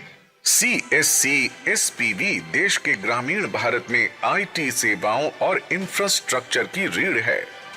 इन सेंटर्स के माध्यम से केंद्र और विभिन्न राज्य सरकारों की तकरीबन 300 से अधिक सेवाओं की डिजिटल डिलीवरी की जाती है, जैसे टेली लॉ के माध्यम से समाज के कमजोर और वंचितों तक न्याय पहुंचाना, पैन कार्ड, पासपोर्ट आदि के लिए आवेदन, आधार कार्ड में सुधार, टेलीमेडिसिन के जरिए स्वास्थ्य सेवा और सलाह उपलब्ध कराना, सभी तरह की प्रीमियम जमा कराना, जन्म और मृत्यु पंजीकरण, पेंशन सेवा, DG पे के जरिए कभी भी कहीं भी पैसे निकालने की सुविधा और विज्ञापन सेवा एवं अन्य उपक्रमों के जरिए लोगों को जागरूक करना आदि। CSC का काम करने से पैक्स का आर्थिक सशक्तिकरण तो होगा ही, साथ ही इनके लगभग 13 करोड़ सदस्यों के अलावा गांवों की एक बड़ी आबादी भी केंद्र और राज्य सरकारों की विभिन्न डिजिटल सेवाओं का लाभ उठा सकेंगी और डिजिटल इंडिया अभियान से जुड़कर अपने जीवन स्तर को और बेहतर बना पाएंगी। इससे हर पैक्स में रोजगार के नए अवसर भी बनेंगे। पैक्स का एक विशाल नेटवर्क है और ये गांव में खुशहाली लाने का एक बड़ा जरिया बन सकती है। अतीत में देश के छोटे और सीमांत किसानों को सूदखोर महाजनों और साहूकारों के जाल से बचाने में इसकी बड़ी भूमिका रही है। इसलिए मोदी सरकार नीतिगत प्रोत्साहन के जरिए इस 1 सदी से अधिक पुराने संस्थान को बढ़ावा दे रही है। तो देवी सज्जनों, ये है बदलते हिंदुस्तान की तस्वीर और अभी तो ये और निखरेगा और बढ़ेगा और प्रगति की राह पर आगे बढ़ेगा। और देवी सज्जनों कहते हैं कि मिले सुर मेरा तुम्हारा तो सुर बने हमारा। और अब CSCs और पैक्स के इस गठबंधन से आम नागरिक और अधिक सशक्त बनेगा, सक्षम बनेगा, जागरूक बनेगा, किसानों को इसका और अधिक लाभ मिलेगा और अधिक वो स्वावलंबी बनेंगे। और CSC का जो विजन है, मिशन है, उसमें पैक्स के माध्यम से और अधिक गति आएगी, इसके साथ साथ प्रभाव पड़ेगा। तो अब आज के इस अवसर पर मैं आमंत्रित करती हूँ हमारे माननीय रेल, संचार तथा इलेक्ट्रॉनिकी और सूचना प्रौद्योगिकी केंद्रीय मंत्री श्री अश्विनी वैष्णव जी को इस सम्मानित सभागार को संबोधित करने के लिए।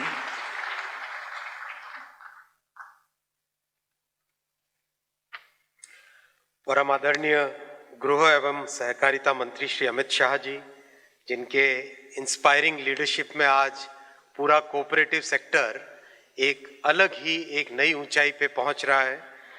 माननीय सहकारिता राज्य मंत्री श्री BL वर्मा जी, सहकारिता विभाग के सचिव, IT विभाग के सचिव, CSC के मुख्य कार्यकारी अधिकारी और उपस्थित बहुत बड़ी संख्या में पैक्स और CSC के सभी साथियों, आप सबका बहुत बहुत अभिनंदन।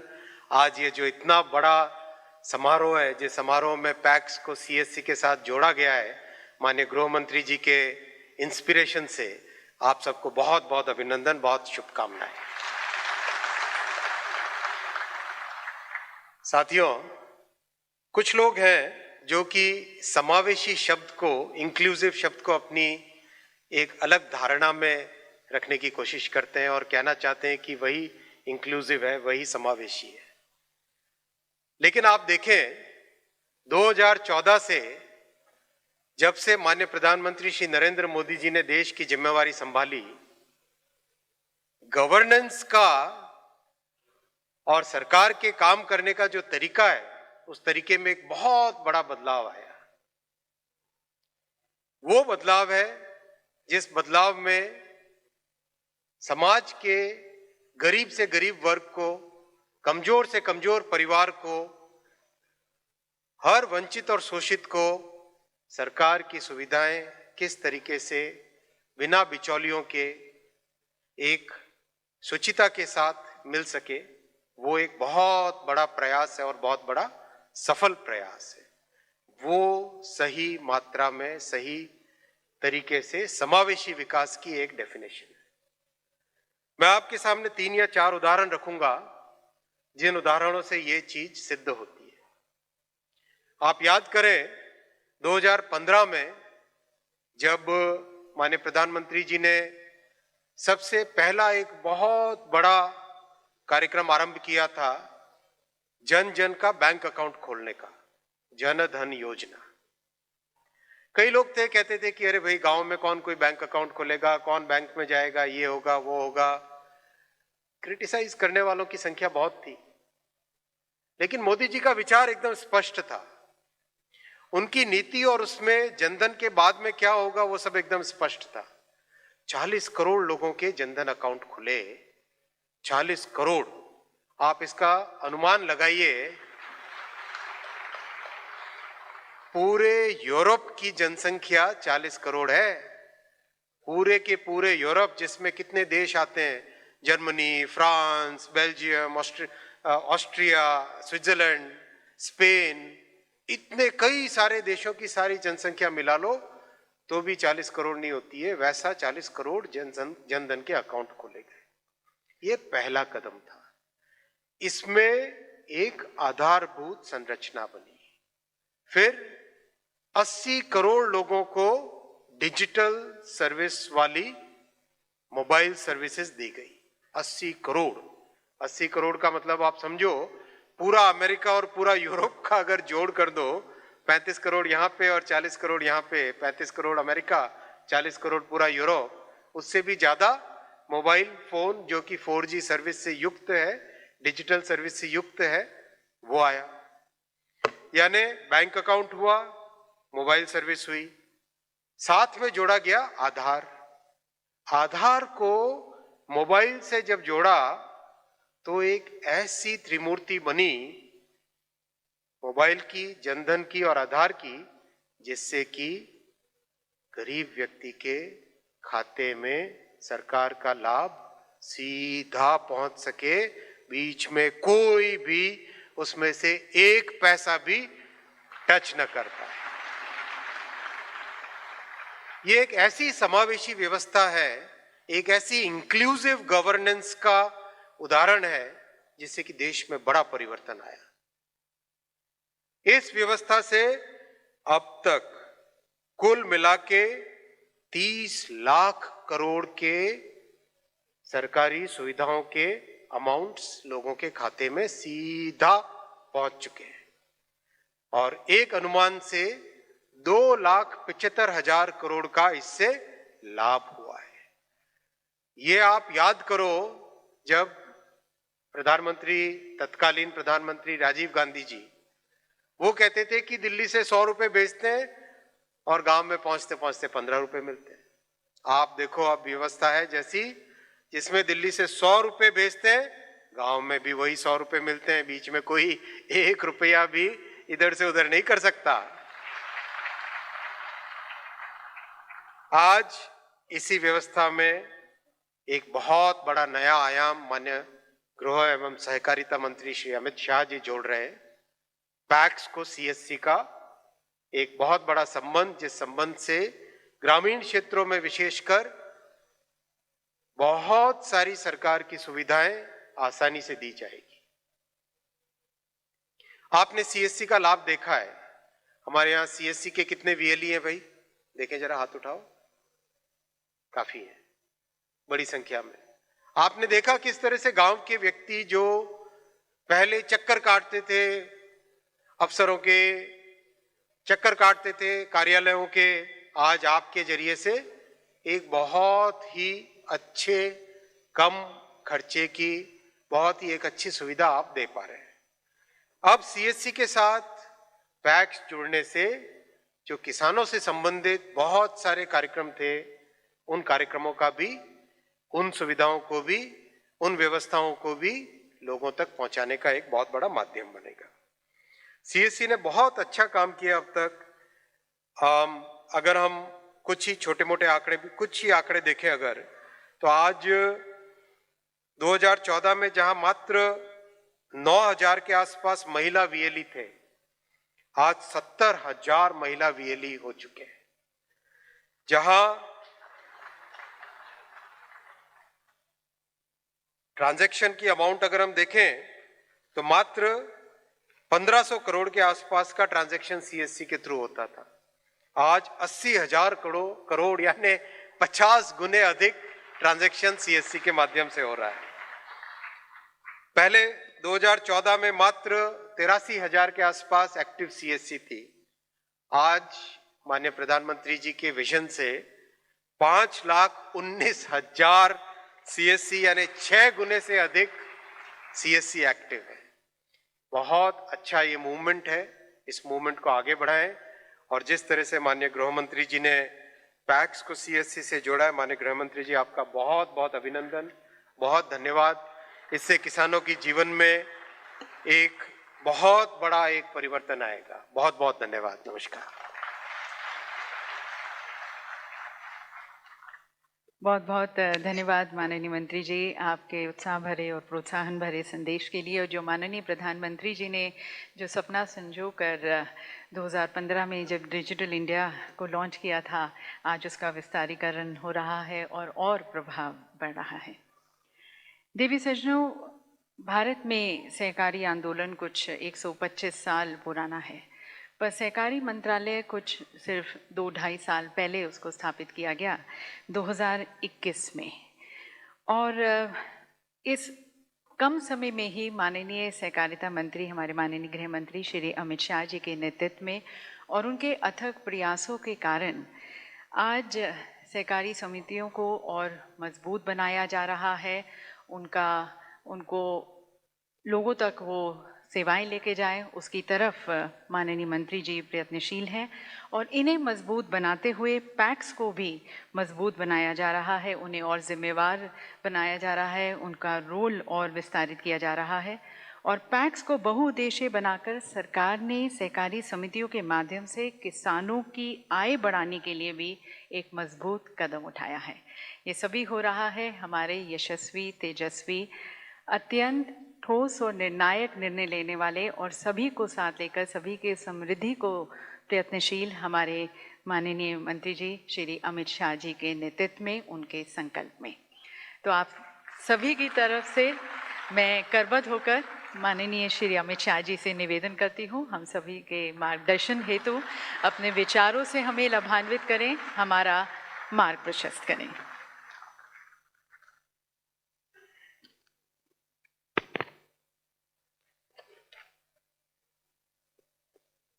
सहकारिता क्षेत्र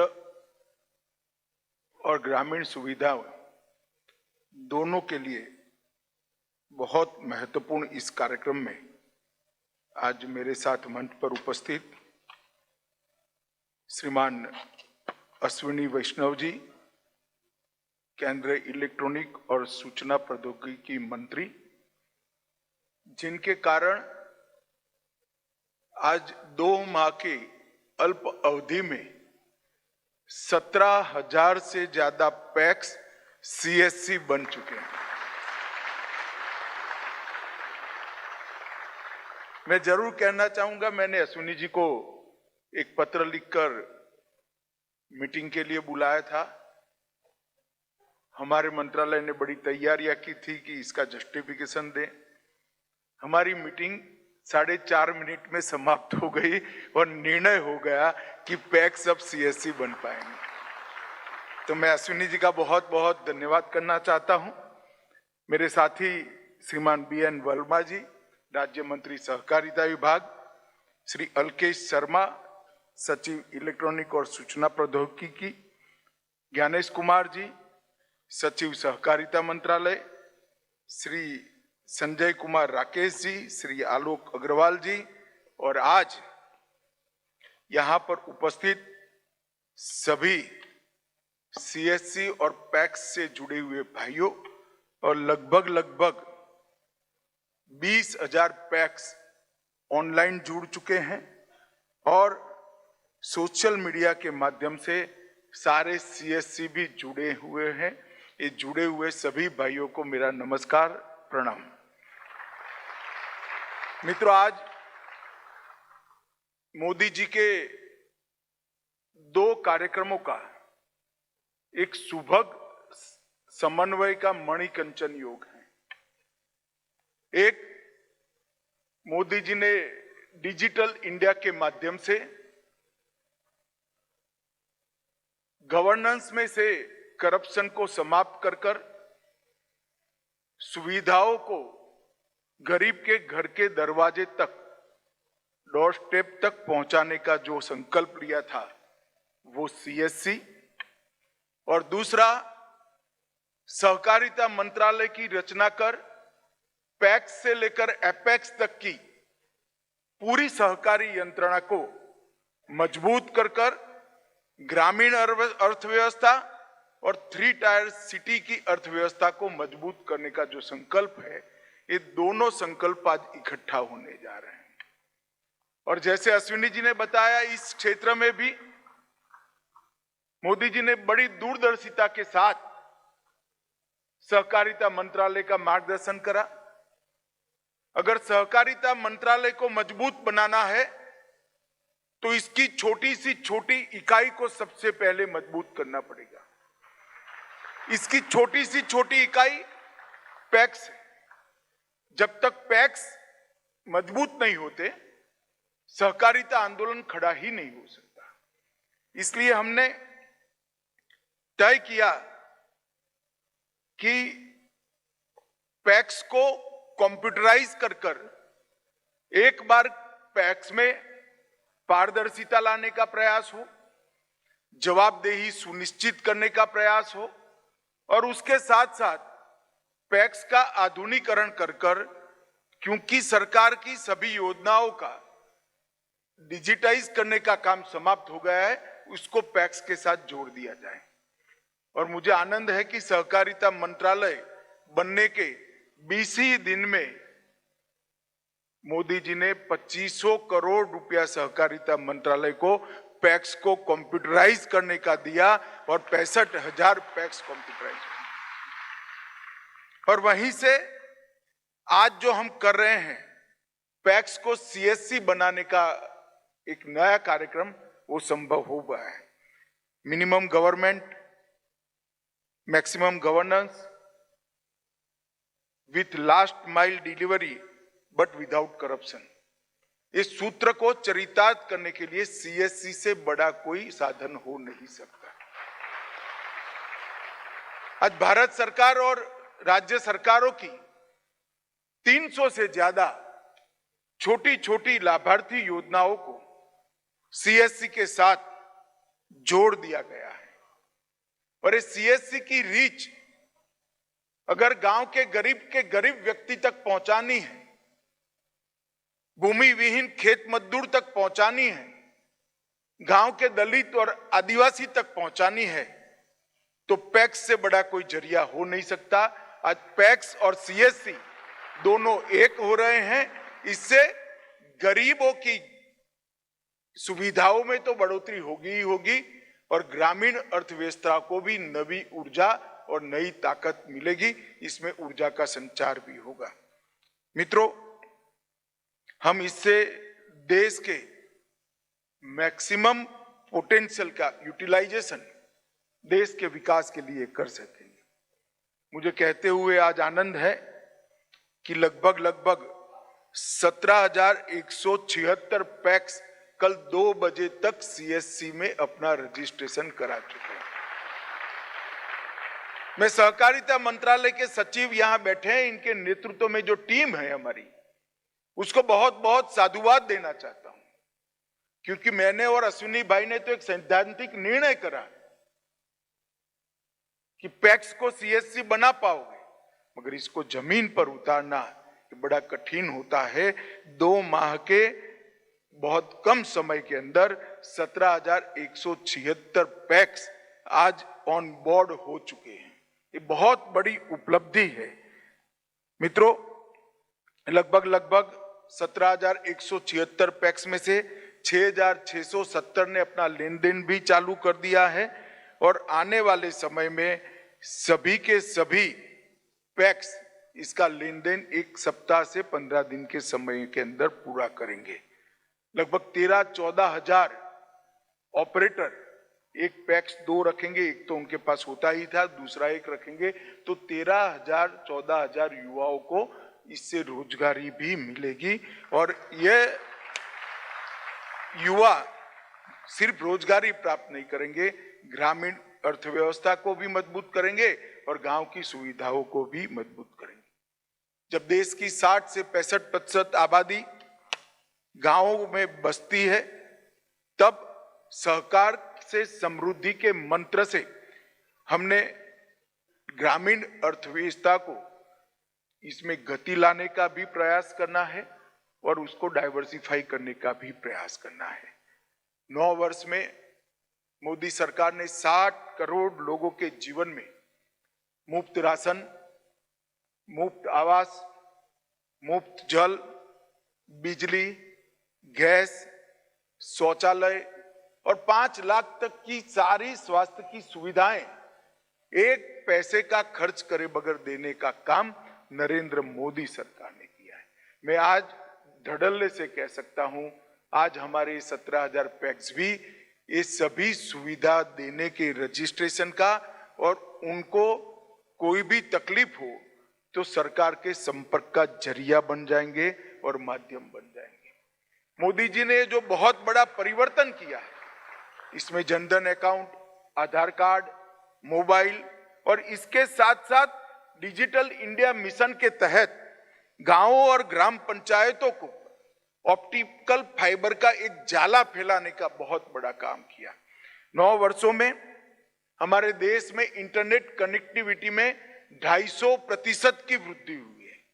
9 वर्ष में इंटरनेट कनेक्टिविटी, इंटरनेट का उपयोग करने वाले लोगों की संख्या में 250% की वृद्धि हुई है। और इसके साथ साथ जीबी डेटा की जो लागत थी, इसके अंदर 96% कमी भी की है, जिससे गरीब से गरीब व्यक्ति इस सुविधा का उपयोग कर पाए। मित्रों, आजादी के अमृत महोत्सव के वर्ष में 60 करोड़ भारतीय जो अपने आप को देश के अर्थतंत्र के साथ जोड़ नहीं पाते थे, इनका देश के अर्थतंत्र से स्नान सूतक का संबंध ही नहीं था। उनका पूरा जीवन सुबह पूरा दिन कमाई करना और शाम को कमाए हुए पैसे खर्च कर कर अगले दिन की 2 वक्त की रोटी खरीदना, इसी में बह जाता था। ना वो अपने बच्चों की पढ़ाई लिखाई का ध्यान कर सकते थे, ना उनके स्वास्थ्य की चिंता कर सकते थे। ये 60 करोड़ लोगों के जीवन में नए प्राण पूरने का काम देश के प्रधानमंत्री नरेंद्र मोदी जी ने किया। आज ये 60 करोड़ लोगों के पास घर है, बिजली है, शौचालय है, घर में शुद्ध पीने का पानी है, गैस का सिलेंडर है, 5 लाख तक की स्वास्थ्य की चिंता से मुक्ति है और 5 किलो प्रति व्यक्ति प्रति माह अनाज भी उनको free of cost Narendra Modi सरकार दे रही है। इसका मतलब हुआ ये 60 करोड़ लोग अब अपनी आजीविका के लिए, अपने जीवन यापन के लिए जो संघर्ष करते थे, वो अब जनधन के माध्यम से देश की अर्थव्यवस्था से जुड़ चुके हैं और वो देश की अर्थव्यवस्था में कंट्रीब्यूट करना चाहते हैं। कंट्रीब्यूट करना तो चाहते हैं, उनके भी सपने हैं, उनके बच्चे डॉक्टर बने, इंजीनियर बने, कलेक्टर बने, अच्छे बिजनेसमैन बने, कोई स्टार्टअप लेकर दुनिया में नाम कमाए, देश की सेवा करे, मगर कैसे करे? पूंजी नहीं है। पूंजी के बगैर कोई उद्यम हो नहीं सकता। अगर पूंजी के बगैर उद्यम करना है तो उद्यम करने वाले लोगों के पास बहुत बड़ी मजबूरी थी। मोदी जी ने सहकारिता मंत्रालय बनाया और सहकार के समृद्धि के माध्यम से जिनके पास कम पूंजी है, ऐसे करोड़ों लोगों का एक बड़ा समूह बनाकर कम पूंजी को इकट्ठा कर बड़ी पूंजी बनाकर उनकी समृद्धि का विचार करना, वो ही सहकारिता है। मैं आज आपको एक उदाहरण देना चाहता हूं। हमारे यहाँ त्रिभुवन भाई पटेल करके बहुत दूरदर्शी सहकारी नेता थे गुजरात में। उन्होंने 15 किसानों को लेकर एक दूध कोऑपरेटिव बनाई और वो दूध कोऑपरेटिव ने किसानों के दूध को इकट्ठा कर उसके व्यापार का काम शुरू किया। 15 किसान। मित्रों, आज वो दूध कोऑपरेटिव के साथ 36 लाख परिवार, मतलब 36 लाख बहनें जुड़ चुकी हैं। 36 लाख बहनों ने सिर्फ 100 रुपये की पूंजी लगाई है। कितनी? 100 रुपये की, सिर्फ 100 रुपये की। और ये 36 लाख बहनों के पास 58,000 करोड़ का मुनाफा आज जा रहा है। छोटी छोटी पूंजी मिलकर कितनी बड़ी ताकत बन सकती है और कितनी समृद्धि हर घर में पहुंच सकती है, इसका उदाहरण ये अमूल का श्वेत क्रांति का आंदोलन है। 36 लाख बहनें, एक भी बहन ने 100 रुपए से ज्यादा पूंजी नहीं लगाई है और 58,000 करोड़ रुपए का उद्यम वो महिलाएं चला रही है। मित्रों, ये ताकत को एक प्रकार से क्षीण होती जा रही थी। मोदी जी ने नया मंत्रालय बनाया, इसके अंदर प्राण पुण्य का काम किया और कोऑपरेशन मंत्रालय का ये प्लेटफॉर्म ग्रामीण अर्थव्यवस्था के डाइवर्सिफिकेशन के लिए और ग्रामीण अर्थव्यवस्था को और सुविधाएं पहुंचाने के लिए और ग्रामीण नागरिकों को करप्शन से मुक्त करने के लिए अब सीएससी के माध्यम से भी काम करेगा। हमने पैक्स को कंप्यूटराइज किया, एफपीओ बनाने की परमिशन ले ली, पैक्स को मल्टीपर्पज बनाया, 3 मल्टी स्टेट कोऑपरेटिव सोसाइटीज बनाई, बीज उत्पादन, ऑर्गेनिक उत्पादों के मार्केटिंग की और निर्यात की, जिसके साथ सभी पैक्स को जोड़ा है। खाद्यान्न भंडारण की विश्व की सबसे बड़ी योजना आज पैक्स कर रहे हैं। मैं आपको विश्वास दिलाता हूं, आने वाले 5 साल के अंदर खाद्यान्न भंडारण के क्षेत्र में हमारे छोटे छोटे पैक्स देश के 30% खाद्यान्न का भंडारण का काम पैक्स कर। इससे पैक्स की समृद्धि बढ़ी और फार्म से ग्लोबल मार्केट तक भंडारण और एफपीओ के माध्यम से और निर्यात कोऑपरेटिव सोसाइटी के माध्यम से पहुंचेंगे। अब एलपीजी की एजेंसी भी पैक्स ले सकते हैं, पेट्रोल पंप भी खोल सकते हैं और डीजल का रिटेल लाइसेंस भी उनको मिल सकता है। सस्ती दवाई की दुकान, जन औषधि केंद्र भी बन सकते हैं। प्रधानमंत्री किसान समृद्धि केंद्र और फर्टिलाइजर की दुकान भी वो खोल सकते हैं और ढेर सारी गतिविधियां पैक्स में होगी।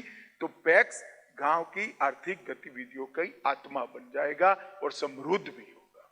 और पैक्स समृद्ध होता है तो किसान समृद्ध होता है, क्योंकि इसका मुनाफा सीधा किसान के अकाउंट में ही जमा हो जाता है। मित्रों, अभी एक नया इनिशिएटिव सहकारिता मंत्रालय ने मोदी जी के नेतृत्व में लिया है।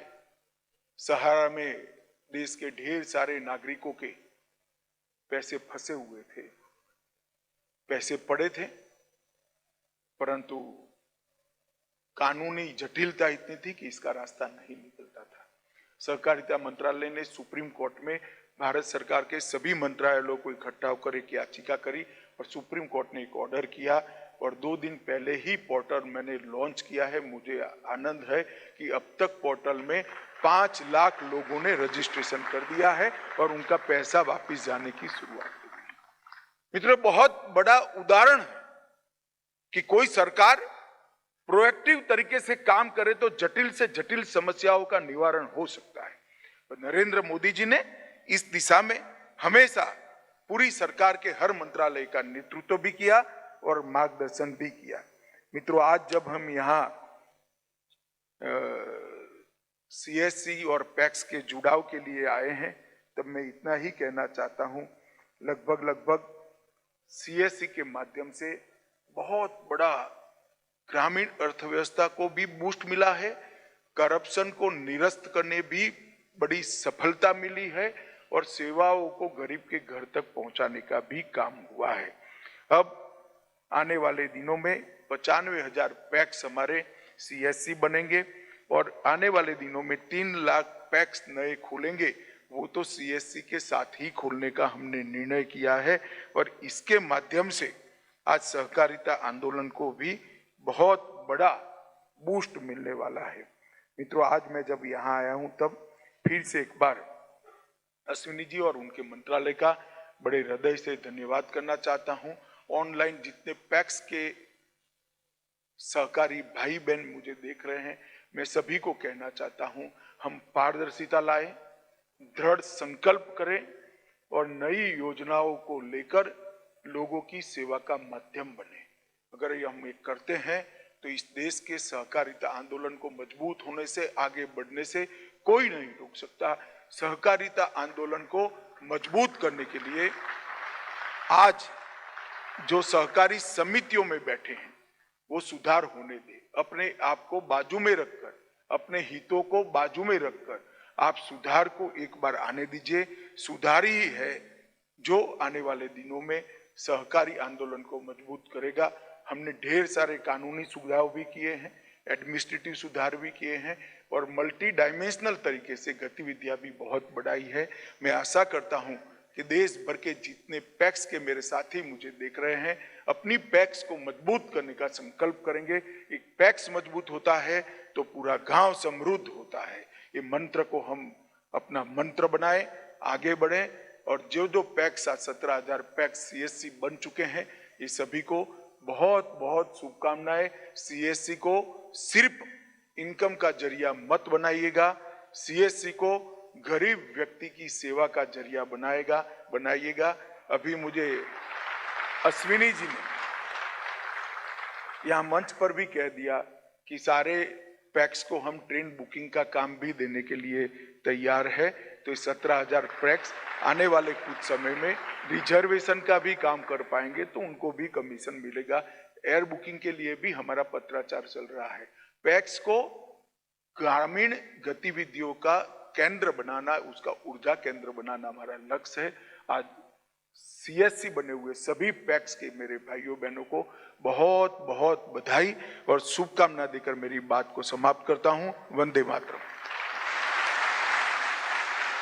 बहुत बहुत धन्यवाद माननीय मंत्री जी, आपके मार्गदर्शन और बहुमूल्य विचारों को अपनाकर देश में सहकारिता को एक नई दिशा मिलेगी और प्रगति और गति मिलेगी। और अब इस उद्घाटन सत्र के समापन पर मैं निवेदन करती हूँ श्री आलोक अग्रवाल जी को, हमारे संयुक्त सचिव सहकारिता मंत्रालय, धन्यवाद प्रस्ताव रखने के लिए।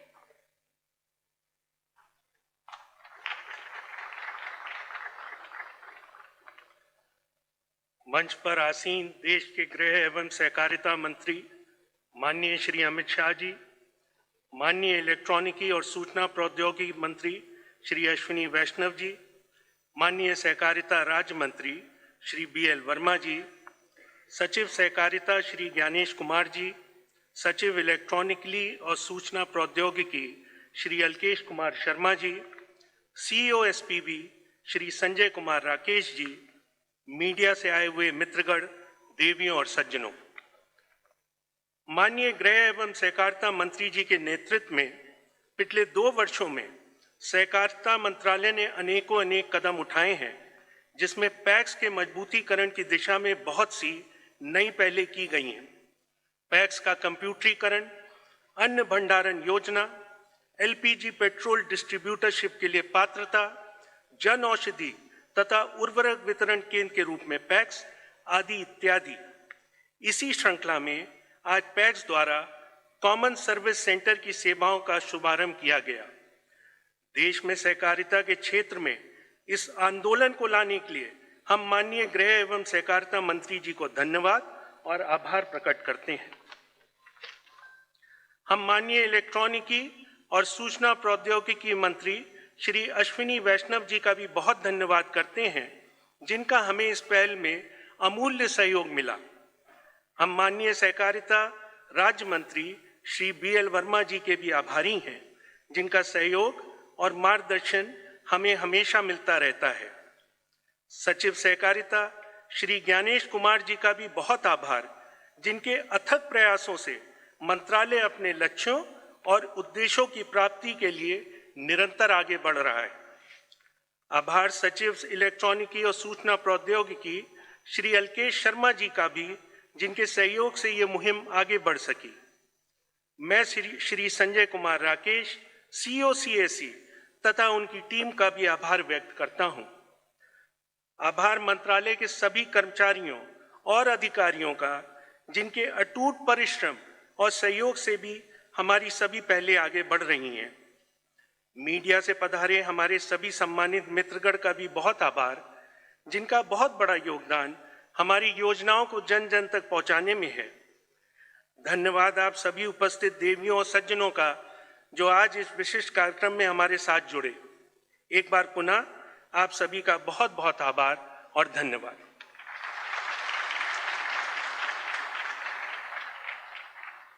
दिव्य सज्जनों, मेरा भारत और बड़े इसी मनोकामना के साथ अपने देश, अपनी राष्ट्रभूमि को शत-शत प्रणाम करते हुए आप सभी से निवेदन है अपने स्थान पर खड़े होने के लिए राष्ट्रगान के लिए। जन गण मन अधिनायक जय हे भारत भाग्य विधाता। पंजाब सिंध गुजरात मराठा द्राविड़ उत्कल बंगा।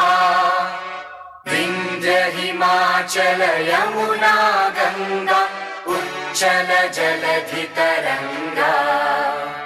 तव शुभ नामे जागे, तव शुभ आशीष मांगे। गाहे तव जय गाथा, जन गण मंगलदायक जय हे भारत भाग्य विधाता। जय हे जय हे जय हे जय जय जय जय हे। जय हिंद। बहुत बहुत धन्यवाद पुनः श्री अमित शाह जी का, श्री अश्विनी वैष्णव जी का, श्री BL वर्मा जी का और मंचासीन सभी हमारे सम्मानित अधिकारीगण का बहुत बहुत धन्यवाद।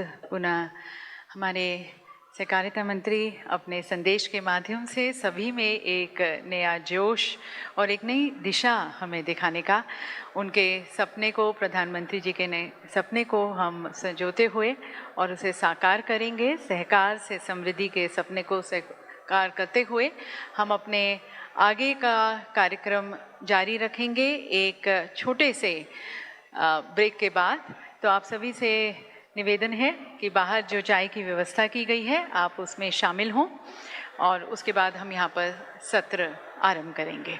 बहुत बहुत धन्यवाद आप सभी को भी और सभी को बहुत बधाई।